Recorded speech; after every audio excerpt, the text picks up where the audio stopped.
Ciao, buongiorno, benvenuti nella seconda puntata di questa nuova playlist che riguarda lo sci alpinismo. Alle mie spalle c'è Sara. Ciao Sara! Che ha delle nuove pelli sotto gli sci. Oggi vediamo per appunto come rinnovare le pelli degli sci da sci alpinismo. Per fare questo però bisogna andare un attimo a casa. A dopo!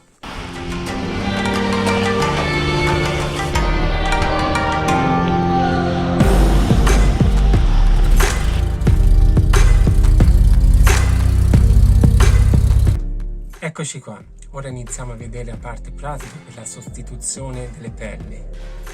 Questo video è anche utile per chi trova degli sci da sci alpinismo usati.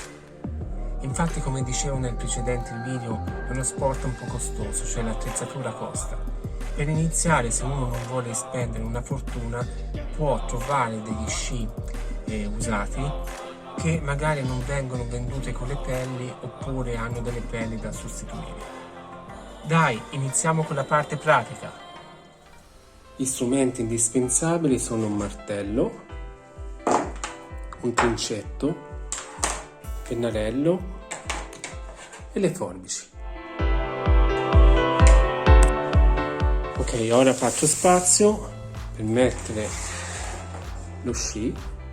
Ecco i vecchi sci di Sara che avranno nuova vita. Bene, i passaggi sono semplici. Vado a prendere la coda. Eccola qua. Questi hanno proprio la scanalatura. Prendo la prima pelle.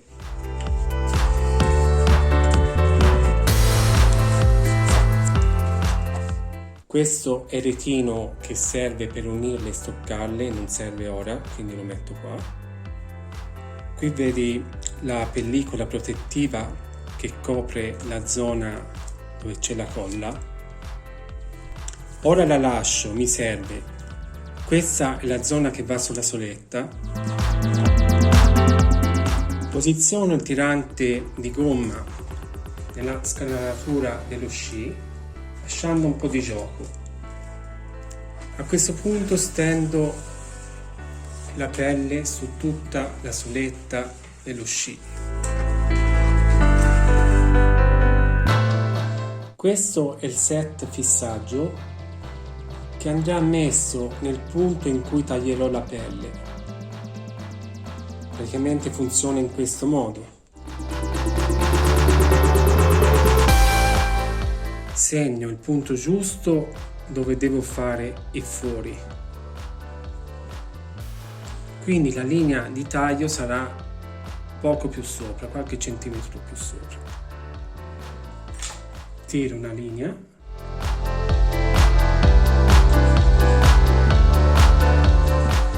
E taglio.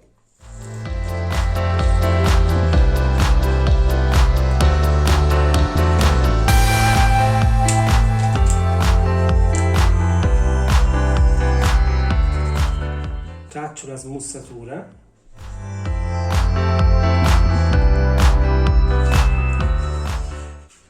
Taglio.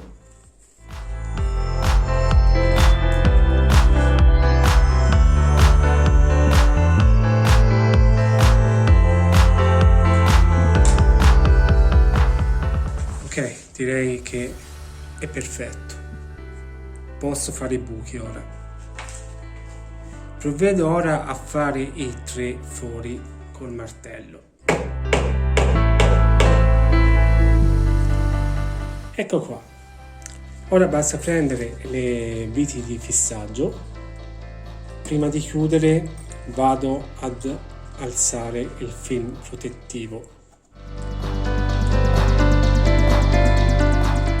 In questo punto.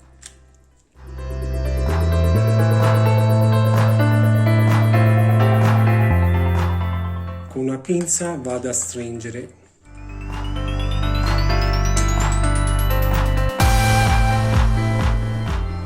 Ora metto le altre 2 mancanti.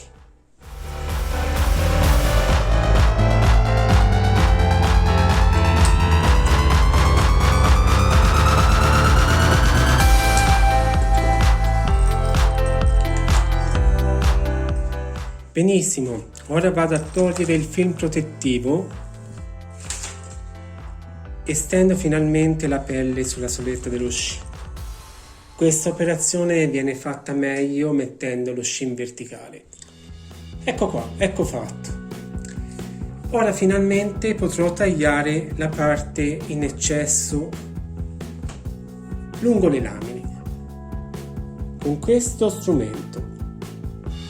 Consiglio di fare questa operazione partendo dalla punta, ma sempre tenendo lo sci in verticale. Well done, come si direbbe in Inghilterra.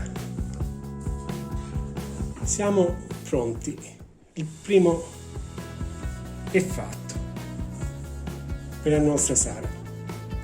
Ora procedo con lo stesso procedimento a fare il secondo. Ecco qua il secondo. È consigliabile mettere le pelli al caldo a casa prima dell'escursione, per stoccarle invece utilizzare questa retina. Ecco qua.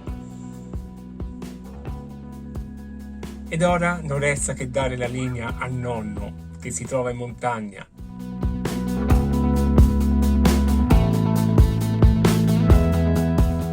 Bene, spero che il video ti sia stato utile. Per oggi è tutto.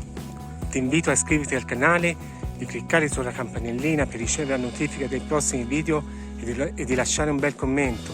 Ciao, a presto, anche da Sara. Ciao!